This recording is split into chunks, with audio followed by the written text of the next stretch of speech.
Coming up on this episode of the Roundtable. In America for a long time, most people more or less kind of understood the basic Christian idea of like, well, you have to bear your cross in life. And oftentimes that means relying on God to make it through the day because the tensions and the pressures of life are unbearable to mortal men. That used to be kind of a baseline, and secularization, or whatever you want to call it, or jumping from one ancient and venerable religion to something that was invented 8 months ago to cope with what's happening, that's not going to provide people with the backstop that they need in order to maintain their composure.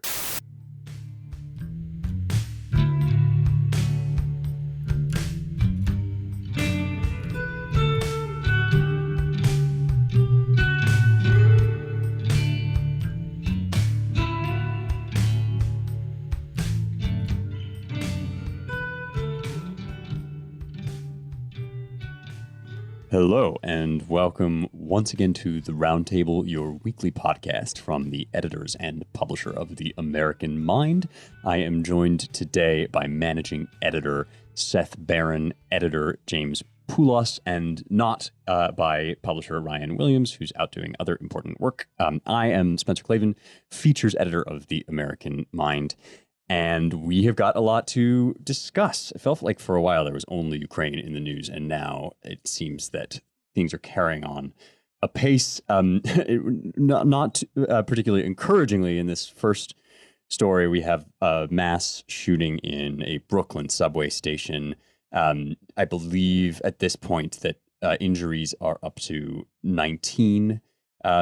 And that cops believe that nobody has fatal injuries. So that part of it is a sort of moderately encouraging fact. But the scene itself was gory, as mass shootings always are, and terrifying to look upon.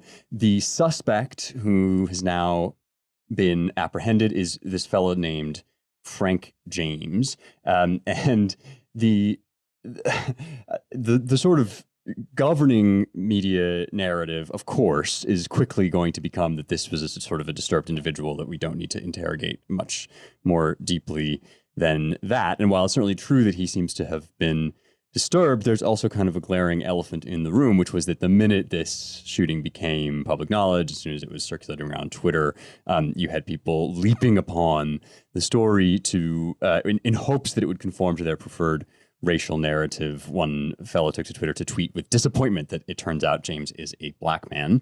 And in fact, not only is he black, which is of relatively little consequence, but he's on YouTube with all kinds of rants about white people and Asians and others who collaborate with the evil whites. I should mention that he's obviously just generally kind of disturbed and seems sometimes to also talk with great animus toward black people as well, uses the N-word a lot. But the governing theme of his rants, as far as I can tell, is that, white people and black people should never occupy the same country because white people just inherently think of black people as evil and, objects of oppression. And eventually, in one video, he claims that what's going to happen will be a kind of Holocaust of black people by white people.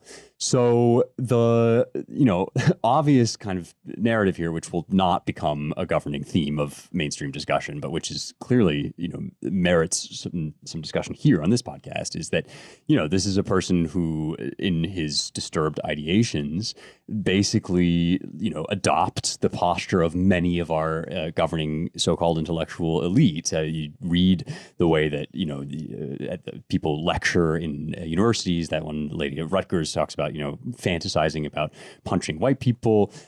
This sort of thing has real consequences. I think it was Rene Girard who said of Nietzsche that the worst thing about the world is that people take philosophers at their word, that when you start mouthing off on Twitter and when you say, as Nicole Hannah-Jones did, that it would be an honor to have the riots of summer 2020 named after you, eventually people listen and they take heart. And this is not an isolated incident.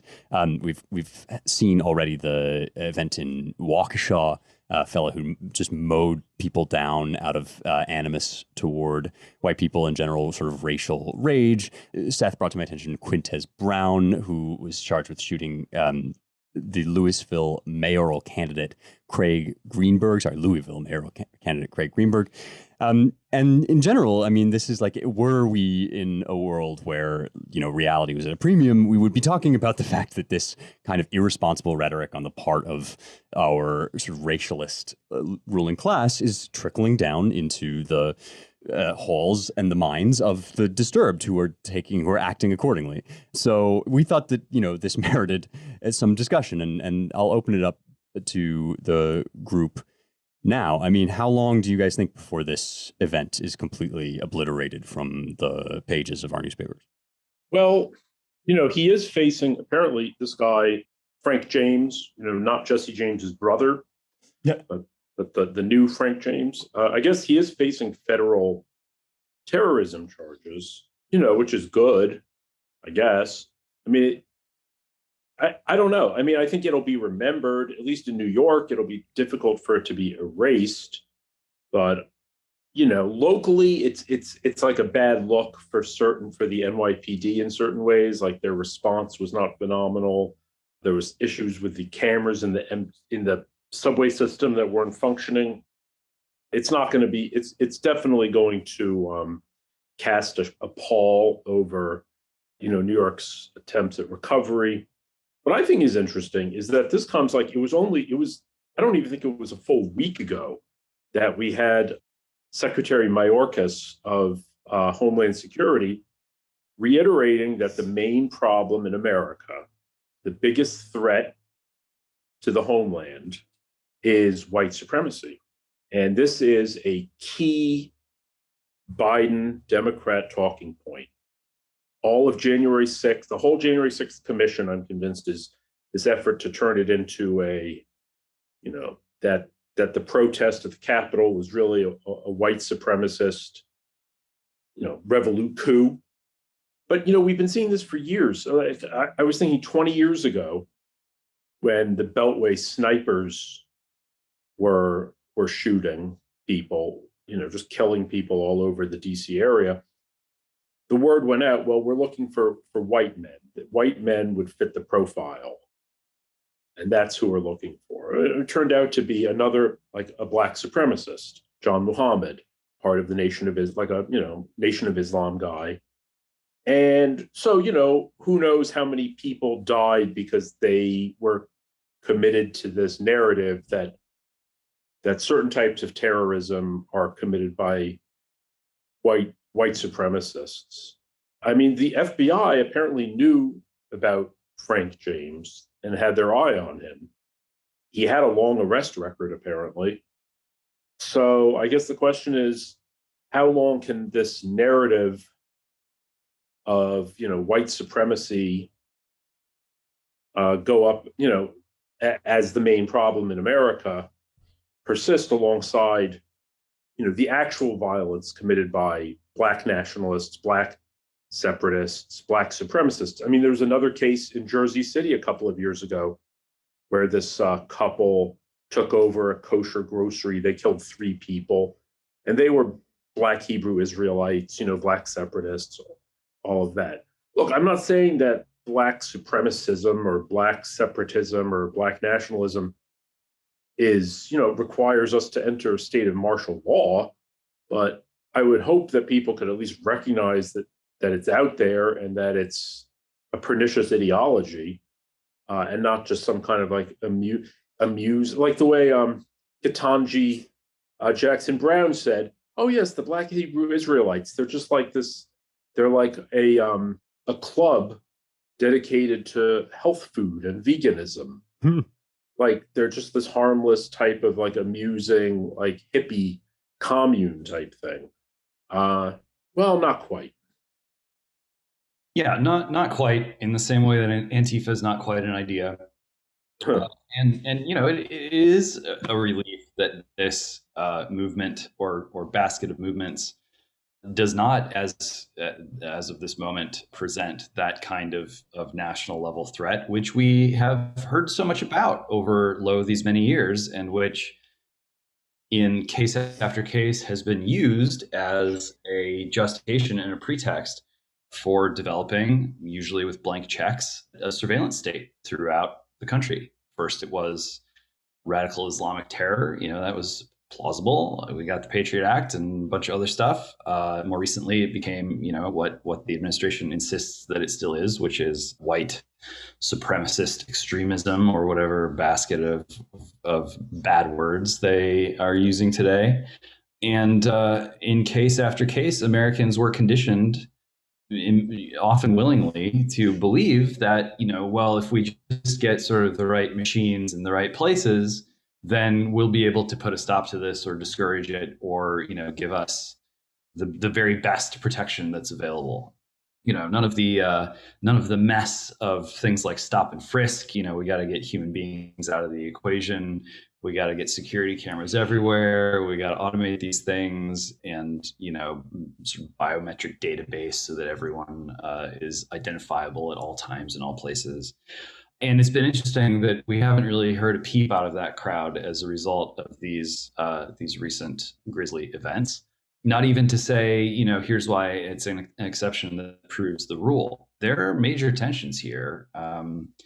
And I'm sure that there is an active conversation in the Signal chat or wherever among the wokies who have been pretty consistent in saying we can't let tech take over America because it would be racist.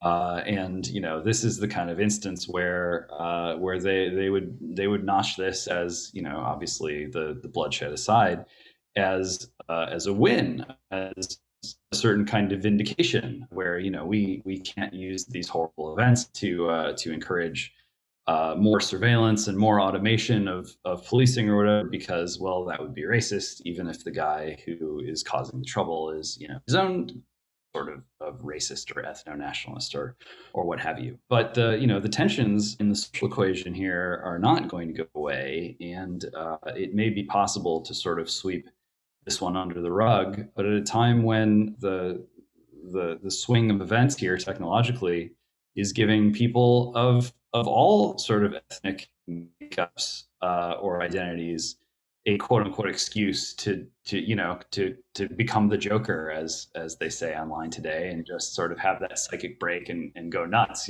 People are under a lot of pressure. And in America for a long time, most people more or less kind of understood the basic Christian idea of like, well, you have to bear your cross in life. And oftentimes that means relying on God to make it through the day, because the tensions and the pressures of life are unbearable to mortal men.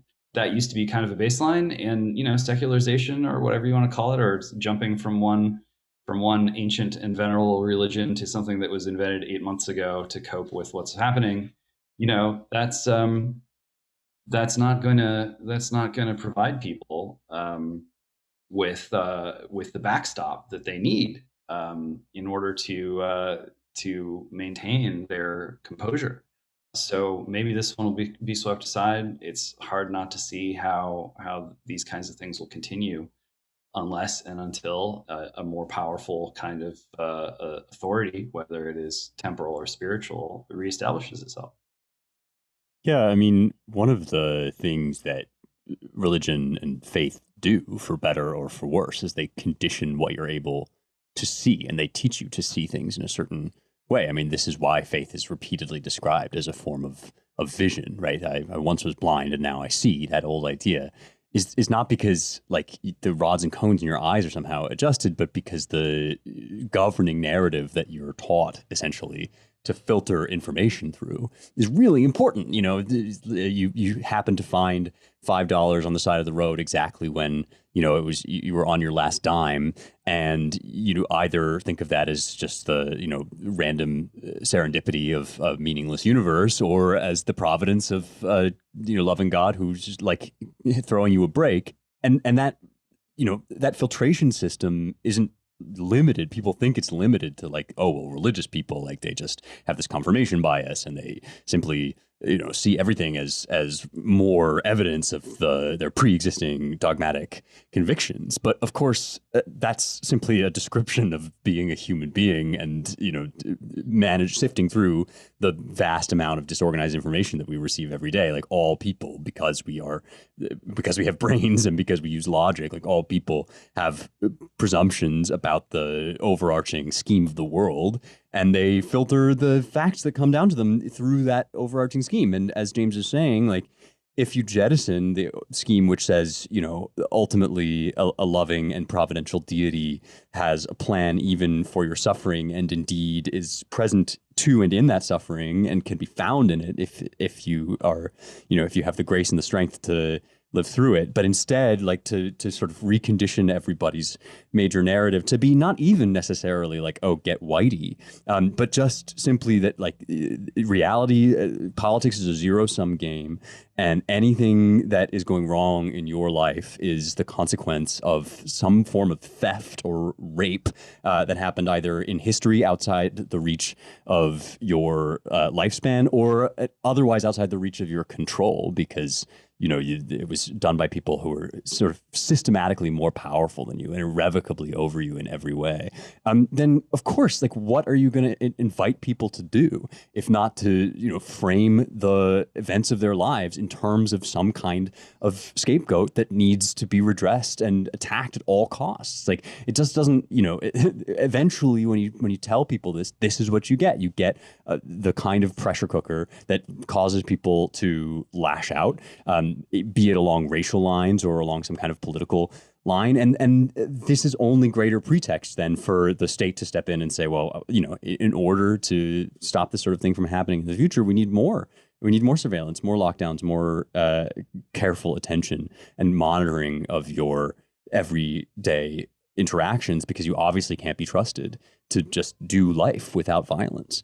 So yeah, I mean, there's just like a real religious aspect to this, that like the way that people who think that the major problem of the world is white supremacy will handle this event is simply not to think about or mention the fact that this is a person who was obviously rendered desperate precisely by the very idea that white supremacy is like this governing evil over which they have no control or power except to do violence. Well, it's funny, like this guy, Toure, I guess, I don't know. I don't know exactly who he is. He's a journalist. I think he used to be a music journalist, but he's like a kind of a woke black social media figure. Like when they revealed yesterday who, the identity of this guy, Toure wrote, he's black. Damn. Yeah. That's the guy that I was referring to sort of vaguely at the beginning. Okay. Right. Yeah. Like, so this idea that it's all like, all that matters is whom. Like he would he would exalt if it was a white guy. Obviously, that's what he was hoping for. That it was like some white guy who hates diversity, hates cities, and had come here to enact all of his like most depraved white supremacist fantasies by mowing down, killing people on the subway. That would have been fine. I mean, he could have like really exulted in that. But the fact that it's a black guy, well, that just totally damn. Like it's really like one of these things of saying the quiet part out loud. Right. Like reality is getting in the way. Facts are getting in the way of my government thesis. Yeah, like right. And by like, the way, Seth, just it's almost like he's saying like, do better. Like universe, like produce more convenient events. Yeah. Well, I mean, in response to that Toure tweet, Seth, here's William Ferrall, whom I've never heard of, saying, call me naive, but why should that matter? Or to put it another way, why call attention to that? Who is then immediately followed up by another account who says, is this you? And screen caps William Ferrall himself saying, shooter is white, all capital letters, WHITE. So, I mean, to your point, like that's quite, oh, sure. It's just, over the top. But more celebration parallax. I don't want to like go on and on about this. I'm just because I'm in New York, so it was a big thing. But immediately when the news came out and nobody knew who it was, anything about it, the whole like defund the police, like nonprofit apparatus sprung into action on Twitter, just railing about how we must not use this as an excuse to send more police, to increase policing, which will inevitably just hurt Black and brown people. What we need to do is like increase funding for housing and mental health. So again, it's like, well, you don't know that the person who did this needs a house, nor that they need mental health services. It's just another way in which they, you know, whatever your political agenda is, I guess I mean, we're at this point where everything that happens has to fit this narrative or that narrative, and then, you know, whatever your political goals are, have to be shoehorned into this to make it all jibe. Whatever. I mean, as it is, it's an instance of like terrorism, which, you know, everybody knows the police really can't do very much about unless somebody's on their radar, which this guy was. So yeah, I agree. I mean, I don't think sending more police into the subway is the answer on this, but you know, I also don't think, you know, giving more money to housing nonprofits is the answer. So, or hiring more violence interrupters.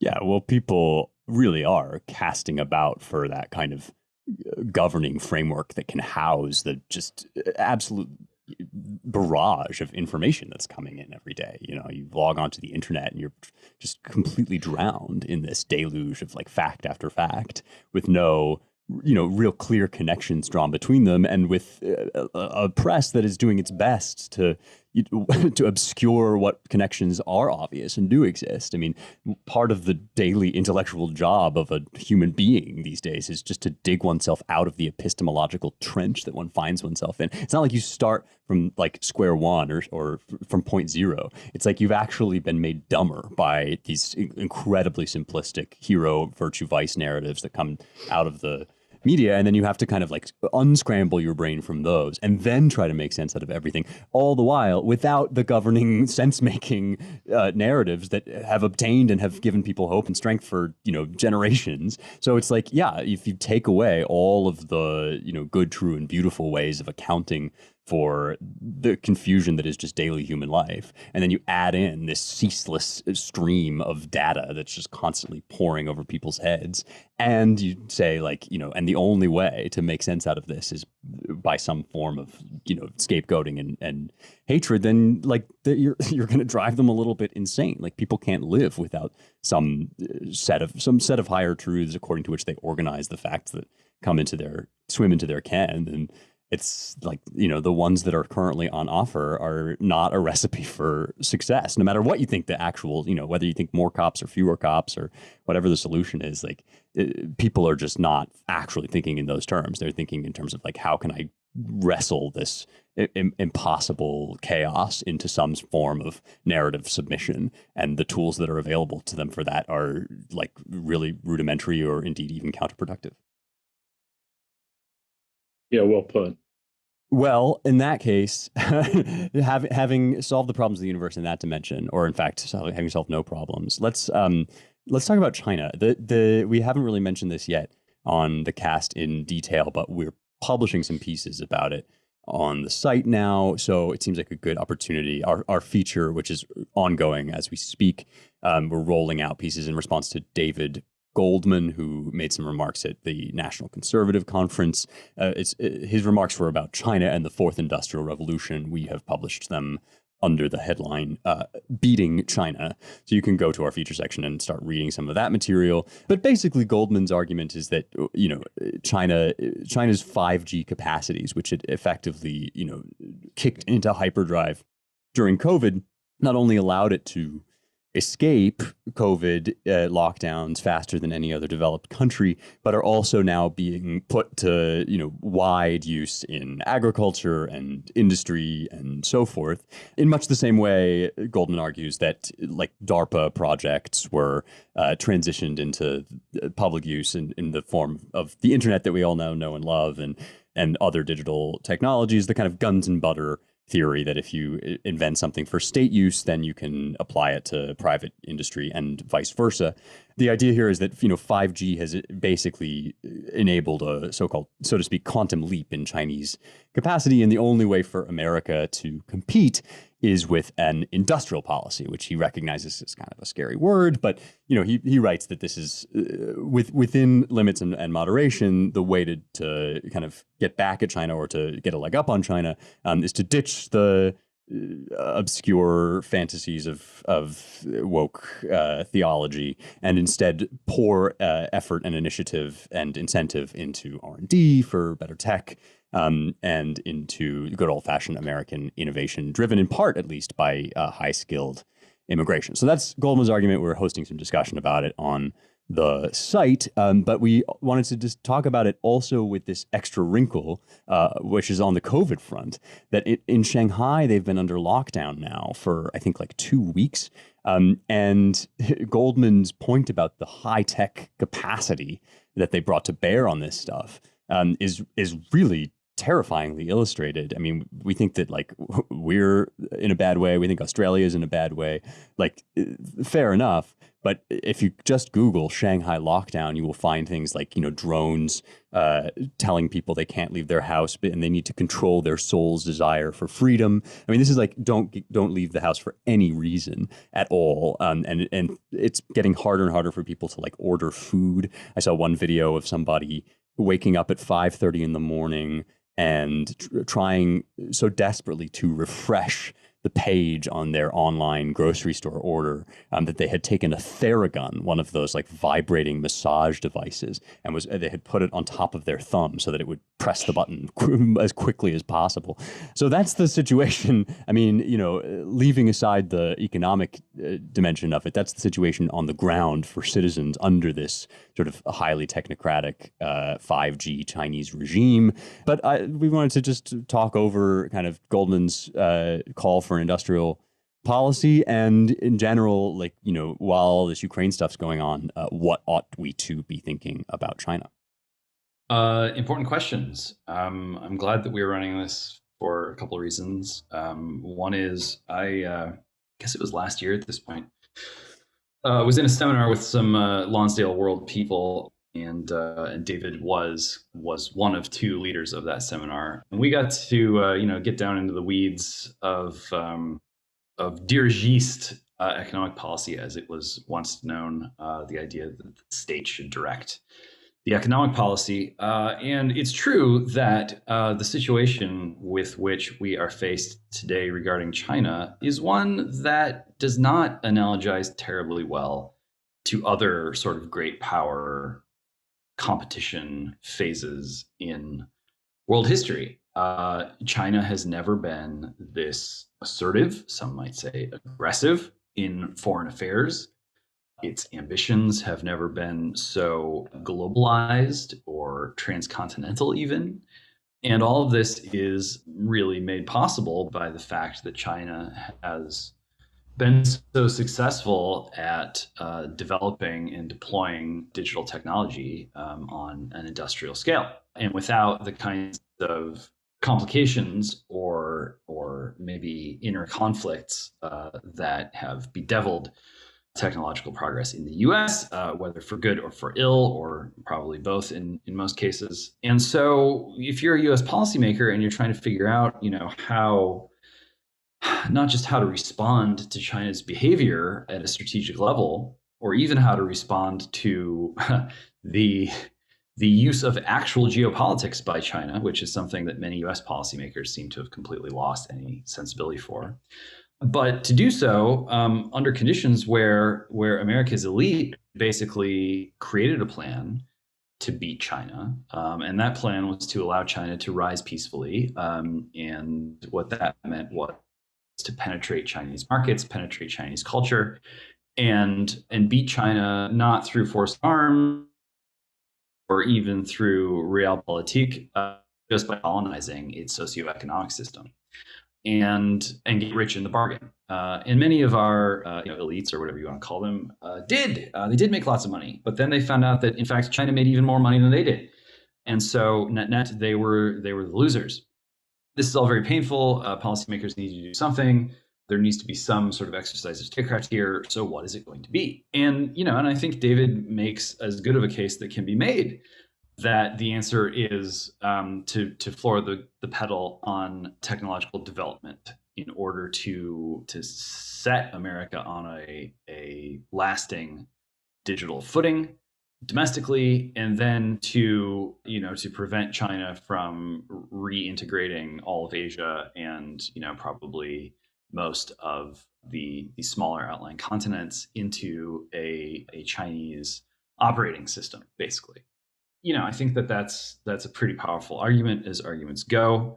The difficulty is that the people whose job it would be to do that are increasingly willing to use technological development as an operating system that is governed by wokeness, that is increasingly designed not simply to quote unquote beat China, but to beat America as we know it, and to replace China and America with this new thing that I don't need to spend too much time reiterating, is a post-human cyborg social credit system, where everything from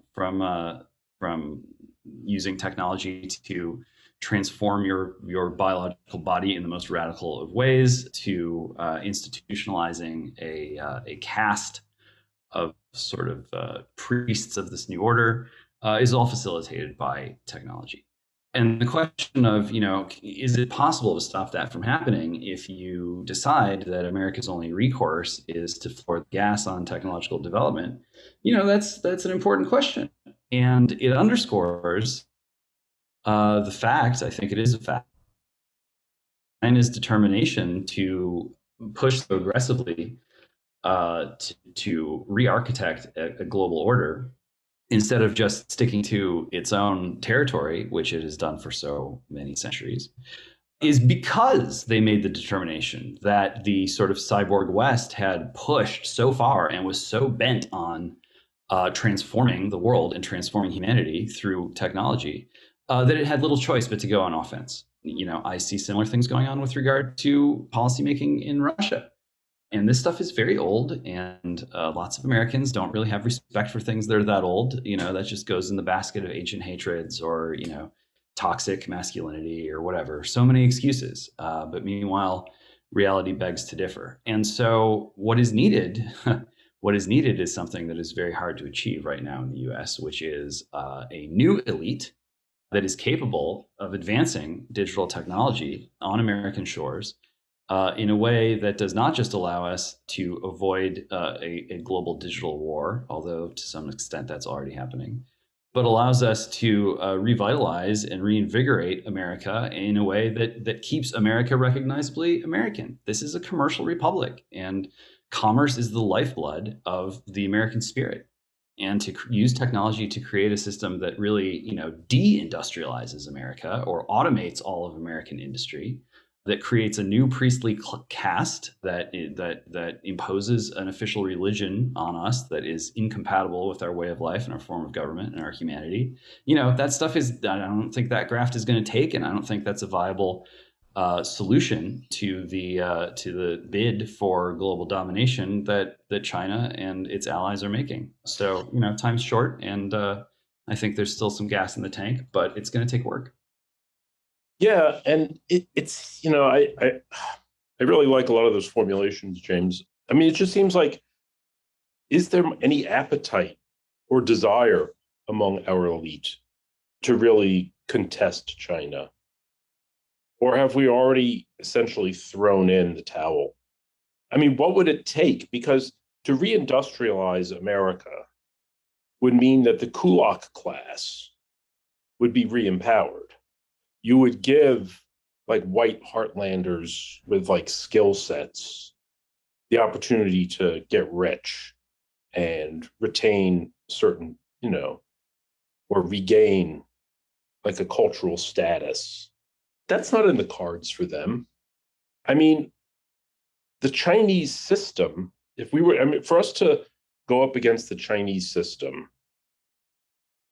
we would have to jettison, as it is, like diversity, equity, and inclusion is kind of like an upfront tax that every enterprise has to pay. You can't have like an all out economic industrial war with like built in inefficiency and waste, like, having to pretend that every job should be filled by, X demographic as opposed to like whoever the best person really is. I mean, it just seems like there's so much ideology that would have to be dispensed with in order to really, knuckle down and, streamline our economy, or, put the pedal to the metal and really try to fight them. I just feel like we've already, I hate to sound pessimistic. Look, I would love it if we could do it. I just don't know if our elites really care. Like, what do they care? I'm not sure that they even like think of China as much worse than America. If I mean that it would be generous to suggest that they at least think we're on a parity.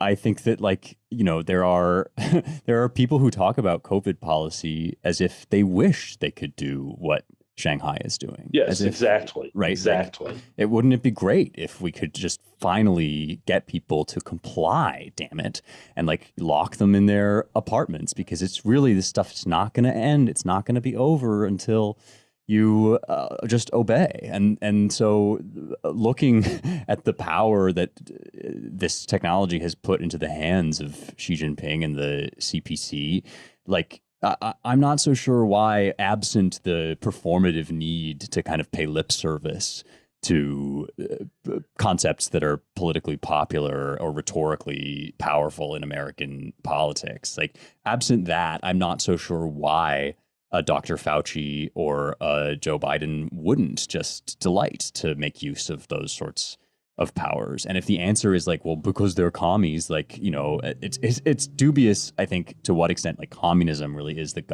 driving ideological force behind what we're seeing in China to begin with. I mean, it's not like they are so devoted to, and one of the things that Joel Kotkin points out on our site is that the party has been put into the awkward position of having to crack down on Marxist reading groups in China because they're too in favor of like economic parity, whereas the technocratic elite are just sliding from elite institutions into positions of power. So it's not as if like we're in some grand conflict of, the communism versus capitalism here. It's actually like, I think that it's true that the people currently in power would delight if they could get away with it to, just do exactly what China is doing, mutatis mutandis. All of that having been said, like, I guess the note of optimism to introduce would be like, it's not as if there don't exist any people with a shot at political power who might actually get behind the kind of vision that Goldman proposes. But I think like you still have to answer the question, like, how are you going to displace this theology, which has become a kind of article of faith? Like, it's not this or that policy. It's a ritualistic set of beliefs that America is bad, ancient things are bad. Like, what we really ought to do is just kind of dissolve ourselves into the global soup. And I think that you could do it, but you'd need a pretty like robust and serious investment in like a President DeSantis or a Trump 2024 or whatever to actually like execute on some of this stuff, and to get over the fear that like by doing so you would somehow be sinning against free market doctrine. Like I mean, this stuff goes deeper than that, I think. And yeah, sinning against free market doctrine and sinning against like, the principle of equality, because it's like with the COVID, that people are still talking about how you shouldn't criticize China because it will result in people like beating up Chinese people here. Right. So how do you move, how do you do anything given these strictures? Right. I mean, I'm sorry, Spencer. No, you go ahead. So, among the many heterodox takes that I've heard over the course of the pandemic era, one of the more heterodox was that the rise of wokeness into such a position of power perhaps has something to do with the way in which the lack of a sort of religious curb on cycles of violence led to the need for some kind of theory of like even the tiniest acts of violence must be prohibited. So like microaggressions are really just sort of like a cultural way of people trying to figure out how to prevent the world from killing itself, as Donald Trump once said, one of my favorite Trump quotes. And this is, if things have gotten to that point where the cultural backstop to prevent everyone from just sort of staggering out into the street and having that psychotic break has fallen to such a degree that people really want to just, renounce their humanity, renounce all sort of mores that used to be just like the commonsensical to people out in the world, out in circulation. If the conscious, or I should say the conscience has really turned against, strangers exiting their homes, mixing and mingling in society and doing things together, then that would explain the consequences of allowing our inherited culture to collapse. But it would also raise these questions about like how far does such a movement have to progress in order to satisfy its own sort of critique. And the difficulty in answering that question suggests that actually this is probably a very bad way to try to contain violence. That treating even the smallest kinds of inconveniences or acts of confidence or assertiveness as violations that need to be stopped before they start. This is just going to disfigure humanity and disfigure America, and it's painful to see it happen. But it really may need. I mean, look, things have gotten to a point right now that are so beyond what even pessimistic observers thought would happen 5-10 years ago. On the one hand, it's very easy to say like, my God, it's probably just going to get even worse. But I think we also always have to bear in mind that like this may be as bad as it needs to get in order for enough people to realize that unless they remember who they are and start acting like it, then things will continue to get worse. So I guess that's what passes for optimism in my eyes. It's funny. Yesterday, the New York Post had a bit like on its front page. It said it could have been worse about the guy who shot the people on the subway because his gun malfunctioned and not all his bombs went off. So it could have been worse. I mean, but I was thinking like, well, is there any human situation where that phrase does not apply? Yeah, it can always be worse. Well, actually, to this point of, the governing impulse of our kind of current moment being to immobilize all human life because it comes with the potential of, pain or suffering or violence. Like, I think there's really something to that. And the clearer that trend becomes, the more like actual normies of whom there are still many, like more normies out there, I think, than any other group. Like those people start to feel like, well, this is really kind of not comfortable, and that manifests in all sorts of ways, positive and negative. It, in fact, even manifests. I think it even played a role in like people pouring out into the streets to riot. Like there's an incredible Regina Spektor line, and I'm going to get owned, I'm sure, online for quoting her, but there's one of her songs has the line, "I went to a protest just to rub up against strangers."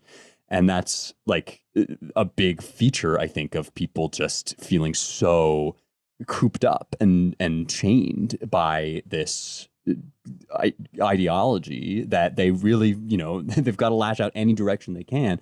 And I think that like our next topic is really apposite for this, because the contrary spirit is the sort of spirit that doesn't quite know how we're going to chart a path forward in the digital age, but knows that it will need to have a sort of frontier attitude, that we like to go to space. We want to build new things and like, you know, refound our polity, and these sorts of words that people use, which I think imply like we want motion, and we, you know, even if we break some stuff, we want to make things, which to me explains a little bit of the fixation with Elon Musk's latest move to buy like more than 9%, I think, of shares in Twitter.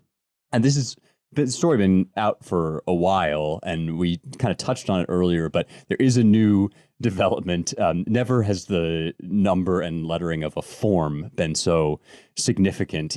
Musk basically withdrew, I think it's form 13G, SEC form 13G, which would make him a passive investor, and amended to filing a 13D form, which is commonly associated, I'm reading from the Daily Mail, with activist investors who want to signal their intentions to create change or even take over a company entirely. So there have been like different stages of this whole saga. There was, well, is he going to kind of get on the board and shake up trouble? Is he going to cause all of these like crazy far left activists to just quit? Is he going to bring Trump back? And still, I don't think it's clear what his end game is here. But I find it really striking that people are speculating about this, you know, as if he has the potential to be the great savior. I mean, whether you like Elon or don't, I like him generally. I find him appealing.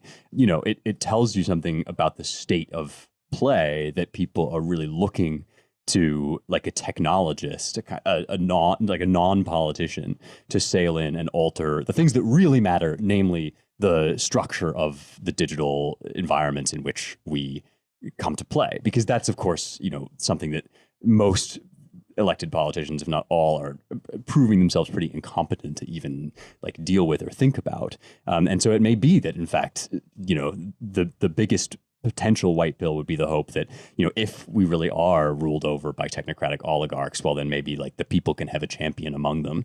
But that's a dangerous game because it's really kind of buying into the oligarchy itself. I don't know. What do you guys think of the whole Elon situation?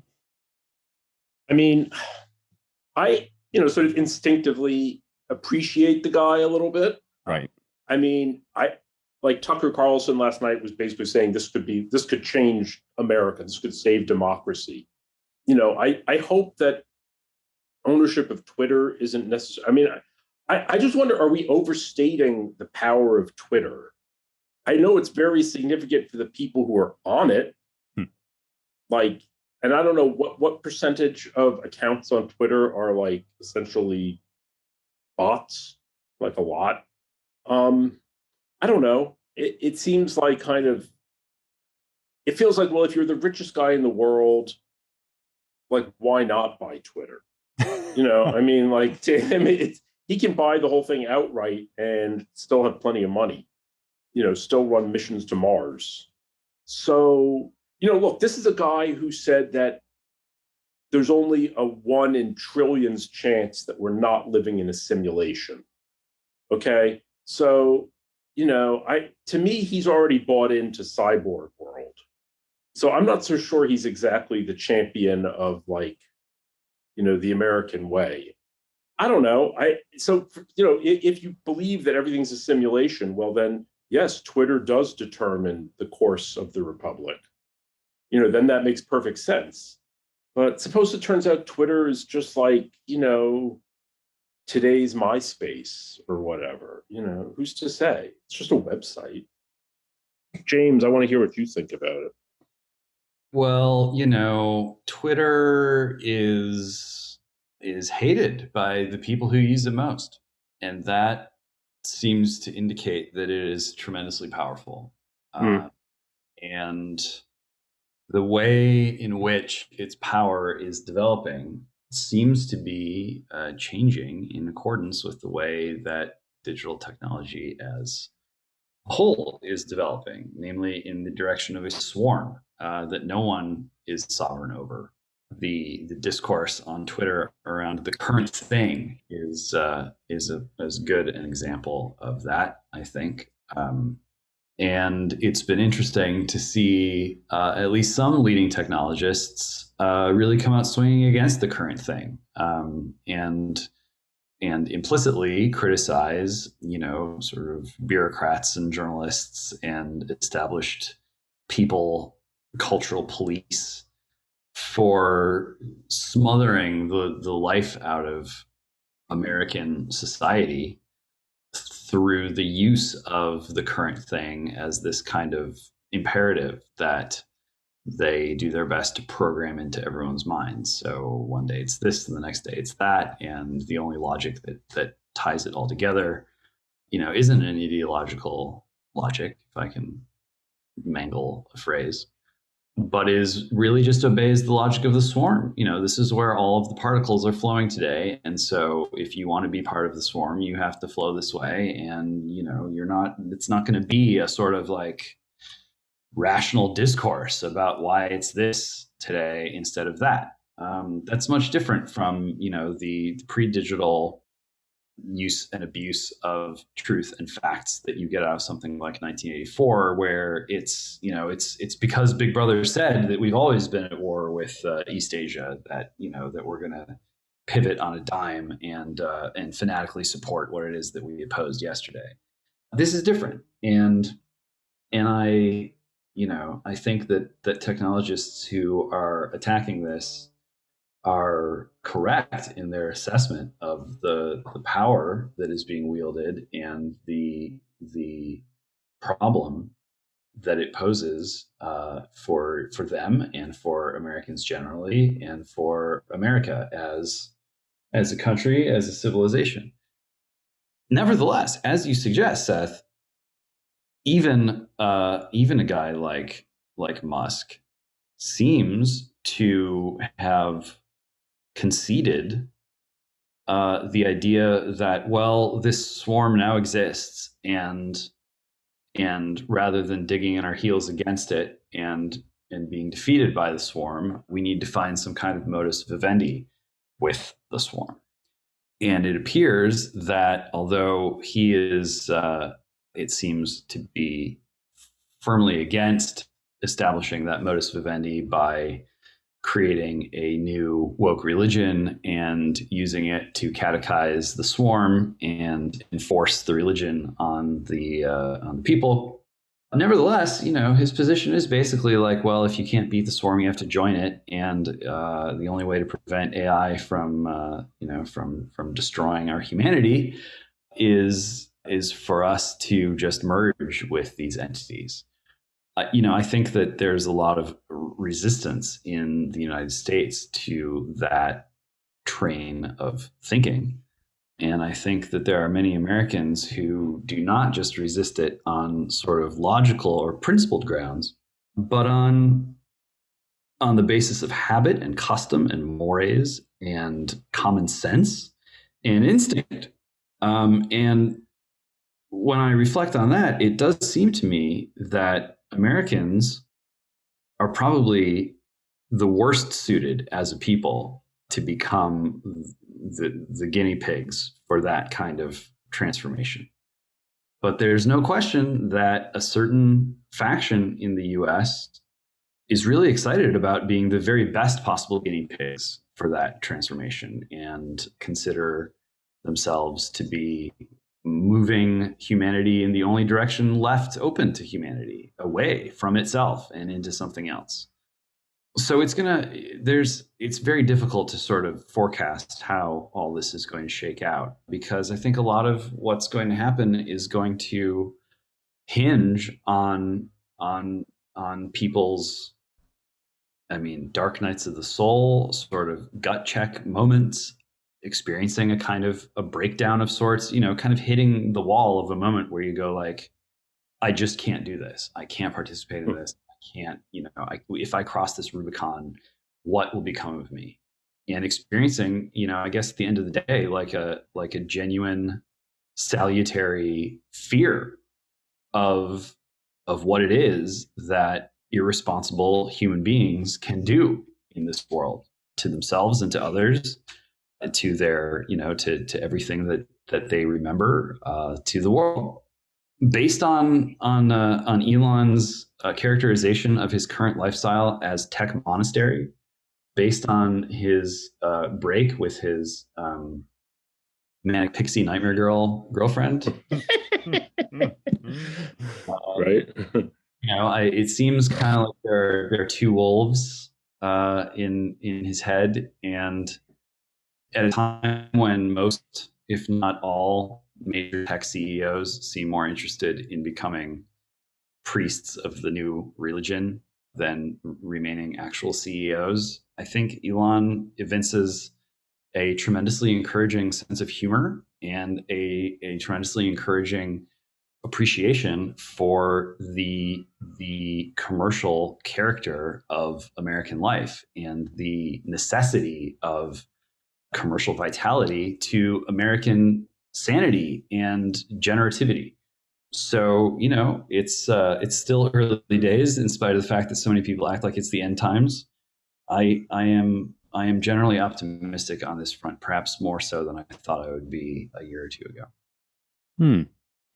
I'm reminded by those really fascinating comments. I'm reminded of our friend Mike Solana, whom we've reposted some of his Substacks on the site, and he's an observer of this stuff, close observer, especially of kind of the public-facing comments of some of the social media moguls. And he has a read of Jack from Twitter, Jack Dorsey, that is sort of cuts a little bit against the orthodoxy, namely that Dorsey sort of recognizes a lot of the dynamics you're describing, James, and understands that the power of what he and his compatriots have created is not necessarily in the sheer numbers of people who use the technology, but in the sort of structural changes that it makes to our brains, and in the way that it's capable of choking off debate at the top. I mean, there is a kind of trickle down effect where if you can ban a president from your platform or forbid the transmission of a news story in the lead up to an election, then the people who are going to get it's sort of like that Devil Wears Prada speech, like you're wearing a shirt that I picked out of the catalog last month, because of the azure blue or whatever. I digress, but the point being that like there is a certain power to these things which not only operates at the kind of high levels of our society, but is also sort of beyond the control even of those who have created it. And Solana speculates often that Jack realizes this and feels that really no human being should be in control of that power. Hence the initiatives like Blue Sky to sort of decentralize some of this stuff. And it would be wonderful if like there were a cadre, at least a faction of seriously powerful Silicon Valley leaders that including Musk, who could kind of push us more in a direction where we might be able to actually operate as human beings within this tech rather than submitting our humanity to it. I can't help but feel as if it's very good that somebody like Musk is at least thinking along these lines. But just fundamentally, it feels as if, these kinds of seismic threats to our humanity are also threats to our form of government. And it's disheartening to me that we're having these high level conversations about what Musk and Dorsey are thinking that we couldn't even begin to have about most of our elected representatives, because they're just simply not, as it were, woke to this situation. I mean, my ideal scenario would be that there would be like congressional subcommittees dedicated to talking sophisticatedly through how we could preserve not only our humanity, but our form of government, like through these sorts of changes, and what kinds of regulation isn't appropriate for this sort of thing. There's something about turning with like hungry sheep with upturned faces toward the giant Elon Musk in hopes that he will save us. That too doesn't sit right with me as an American. What's he got on me? The answer is more money than anyone on planet Earth. Yeah, I know. I mean, and that too is an American tradition. I mean, who am I to stand up against the Carnegies? But in any case, I don't mean to end by knocking Musk, because I too, and I like him very much and am generally kind of feel positively toward his whole vibe. And with that, I think we are out of time. This was as I said at the beginning, there's a lot to talk about today. This was fun. Thank you guys for working through it with me, and thank you all for listening to The Roundtable. If you want to learn more, visit our websites at americanmind.org, claremont.org, claremontreviewofbooks.com, and our DC-based Center for the American Way of Life at dc.claremont.org. I'm going to plug James's book since we were talking about a lot of stuff that is relevant to it. You can get it at canonic.xyz. It's called Human Forever. And it's really one of the best approaches to this, if not the best approach to this whole issue to date. You can donate also to support our show at claremont.org/donate. Don't forget to rate, review, share, and subscribe on Apple Podcasts or wherever you get your podcasts. Thanks, everyone. Talk to you next week.